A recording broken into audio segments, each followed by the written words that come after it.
religion. What's the religion that they're about? ISIS? No, yeah, ISIS. What's their religion? Or that they're against? Islam. Islam. They fight the Jews.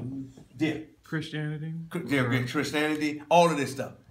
Let me tell you something. That's why they call them radical Islam. Everything that's going on in the world today is actually based out of religion. That's where they just use these tools like nuclear weapons, terrorism, shifting government, military coups. Coups is when it's like we decide to take over America. We're going to overthrow Obama. All of us get together like them folks that were doing it. Not when they took that place over there in Utah until the government came in and made them get out. Oh, yeah. Made them get out. Sitting at this table, people of God, religion is not the thing that Mac Lee is going to ever be about again. I walked away some 20 years ago. I'm never going back to it. Amen. No more, because it makes you promises. Oh, they make you all these big promises, but none of them ever happen. Because why? It has no power. It has nothing that it can fulfill. Oh, they going to make you the promise. If you do what we tell you to do, what we tell you, come on Sunday morning, come to Bible study, do this, and do all these things we're telling you to do, and you're going to have some power. You get sick. You're in the kingdom. That's what they tell you. Yes, and they tell you because you're doing all these things, you are a child of God.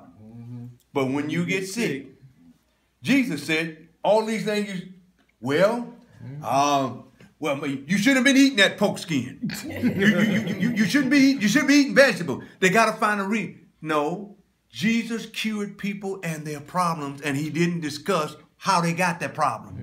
Yeah. So. He didn't discuss what they'd eaten. He just said, and if the devil was harassing them or in them, he said, come out. Yeah. Now, come on out of the devil. No. He looked at it and said, get out. Get out. One word. One word, get out. Get out. You don't occupy this. Go. And they were gone. And they were gone. And you will see as you will start to operate like this, wow, it ain't your power, it's his power. All you did was plugged into the sword. How did you plug into the sword? You said, I'm going to be with him no matter what price I got to pay. I want to walk with you. I want to get to know you. I want to get to understand you. And as you do that, and he reveals and opens himself to you, you will see that it's not your power, it's his power. He does it at his time through you, and you will walk in a life that will just blow your own mind. And that's why I gave my example last week. Here I'm lying there asleep. My wife got this horrible toothache. God tells her, I'm in him. She lays her head on me. What did you say happened? Instant healing. Gone. And he sleep. I'm asleep. Am I working it or is it working on its own? Yeah, It's working on its own. Thank you. Now, if I had been up, I might well say, Father, in the name of Jesus. Help, O Lord, in the name of Jesus. But no, if it's in you, you lying there asleep. You don't know what's going on. She's taking advantage of me in my sleep. Violating me, touching me in my sleep. I molested him. I don't even know it. But this is what you want God to be in you, so that when your son is doing stuff, he'll say, Sister Leslie, do this. And when you, Mama, how did you know? How did you know? It ain't you, it's God. Why? You are there to protect because you don't have a man in the house. You got to be everything in that house until God give you what you need for that house. But he'll give you what you need when you get busy doing what he needs. Because I always say this is just for free. All real men of God are looking for real women of God. And they won't even know that they just got one until God said, that's it right there. Thank you. Oh, like he did me with her. I didn't come looking for her. I came to do a work. I was coming to preach and teach. And now looking back, oh, she was trying to get close to me. I didn't care, and that's not what I came for. Mom would send me money, and every time Mom would send me money, it was come to talk to Kara. What did I come do? I came to preach. So silly. I didn't even know that Mom would buy me a ticket to come and help her with her daughter. Because why? Kara listened to me for some strange reason. I don't even know who she is, but when I would talk to her, she would listen to me. So Mom knew that. She would send me $500 to come out here. I come out, and the first thing I do is call Bishop Thompson and say, can I preach? I'm coming out to California. My mother-in-law sent me a ticket. I want to do a revival. Oh, come on. But when I get here, I end up talking to her. The whole while. helping her problem with her problem, helping her with her issues. And finally one day, a prophet came with me, sat at the house. He said, let them go off to church. Here's how I got to meet her person. He said, let them go off to church. Me and you going to clean the house, and we're going to cook. I'm thinking, I can't cook, but I can clean the house. Okay, that's my part. I'm cleaning bathrooms, I'm rubbing walls, I'm vacuuming the floor, and I got tired, and I went to sit on the sofa. I'm tired, man. I can't do no more right now. I got to tell you, they're going to just have to come home. He said, can I say something to you? Now, wait a minute. I just came to have sit on the sofa to rest. He said, can I say something to you? I said, yes. He said, man, this family will make you a great family. He said, God told me to tell you, you can marry any woman that you want to in Louisiana, California, any woman you want to. He said, but this family will support you, and they'll make you a great family for where God's going to take you. I couldn't clean the toilets no more. I'm down on my knees trying to stir the car, and that's ringing in my head. I think I must have cleaned that toilet 5 times. You just in the same spot. In the same spot. And finally I said, wow, that ain't what, cause I mean, I love staying with them. I mean, her and her mom were the best entertainers. I ain't never seen nothing like this. They made you feel welcome. They made you feel good. But I always told her I was respectful to her. This is your mom's house. And I'm not going to come in and violate my wife and walked off of me, and I'm a free man, and I've been free for about 3 or 4 years. But when I faced the reality that what he was saying was right, June 6th, I saw all of her problems. I said, I keep taking something away from you, but I don't give you nothing to replace it. I want to ask your mom if it's okay that I date you. And from June 6th, all right, we started our first, I was getting ready to fly back to Louisiana. I asked her mom. She said, fine. And we've been around each other for 20-some years. 20-some years.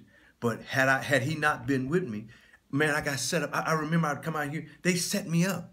The folks at the church. We're going to cook dinner for Ella. I get there, they got a girl there for me. Wait a minute. They know I like pancakes and eggs and sausage. But what is she doing here? Now with the food. Yeah, I'm thinking I'm going to. And when it was over, my buddy hit me and said, man, this was a setup. Yeah. And I was smiling, but deep down in my heart, I go, I don't like this kind of stuff. You know, I don't play this kind of game, man. Somebody get, and the other sad part, they all got up and left. With the girl. With the girl. And I'm sitting there going, I don't want to be in this house with this woman. Yeah, no. And he bumped me on the way when we left. He said, man, this was a setup. He said, I'm so glad I came with you. Lord told me to come with you. I said, I'm glad you did. Because I don't play games like this. That's right. That was before me, though. Okay, just making sure. Yeah. So it's like, I don't play games like this. I came out here, and I didn't have no one in my life, but I don't want nobody to set me up like that. I know God's got a mate for me, and he's going to bless me. And get busy doing his thing. And that's what I was about. Let's go to the second paragraph. Why is religion... Wait a minute. Anybody ever heard of ethnic cleansing? Ethnic cleansing, that's the last part of that. We all know what the Holocaust is. You know what the Holocaust is? The Jews? How many Jews? 1 million. About 6 million? Three. It's a lot. It's way in the millions of Jews. That's the Holocaust. That was the Hitler. Hitler when he was carrying something, some little, what is it they were supposed to be carrying? Some vessel or something. Yes. Yes. And you know the real reason, the guy told me on the job, the real reason why, what he wanted to do with them was put them out on the island by themselves, all the Jews. But the war had cost him war had cost Germany so much money he couldn't afford to put them out there anymore. But he didn't want them in his country, so he started to kill them. Killed them all. Yeah, and what made him really kill them was, you got to get this. The history says that no matter how much he done to them, they were still thriving and surviving. Yeah. And he couldn't take that. He couldn't take it. He being the president or whoever it was, or the dictator, couldn't take it. Here I am trying to kill you, and the whole reason while I'm trying to kill you, their businesses were growing. I mean, you would go to the Jewish part of town, and they were thriving. They were still happy. Still happy, still growing, still moving. And he said, I can't, no. I'm going to put them out on the island. The war had broke their country. So he just started to kill them. That's why you got all these big, huge mass Jealousy. graves. Jealousy. Jealousy is a Jealousy is cruel. The Bible says it is as cruel as the grave. Ethnic cleansing is what they're doing in Africa. Killing out a certain race, certain people. They would have tried to do it in America. Back in Mississippi, Louisiana, Alabama. Ethnic cleansing. Getting rid of people who they think. See, that's what religion. Notice how religion treats you. If you walk in, and if they think you ain't no good, what do? They want you to leave. They want you out. Because why? You don't match up to what we say. You don't measure up to what we say that you are. I mean, I hate to be honest with you, but that's the way religious people do. The kingdom don't work like that. No. It don't work like that in the kingdom. Because first of all, who am I to say how you ought to measure up? Yes. I didn't create you. I don't know what's in you. I don't know what God placed in you. That's judgment. That's judgment. That's right. And I'm not here to pronounce judgment. I judge sin, but I don't judge you. Why, the next part of that, why is religion so powerful and controlling? Because it deals with the very soul. The answer is down at the bottom. Man is more willing, this is the last sentence, man is more willing to die for the sake of his religion than for any political, social, or ideological reason.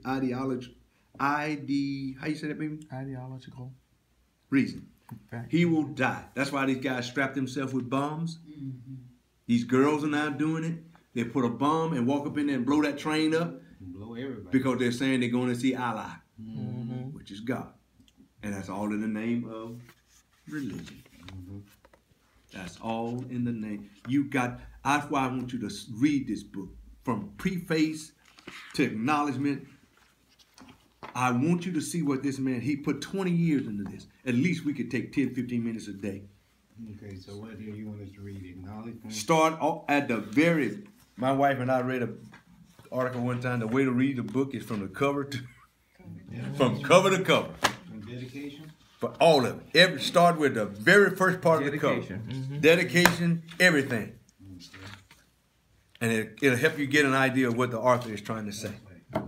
Now let's go to your colonization question. Yes. Your colonization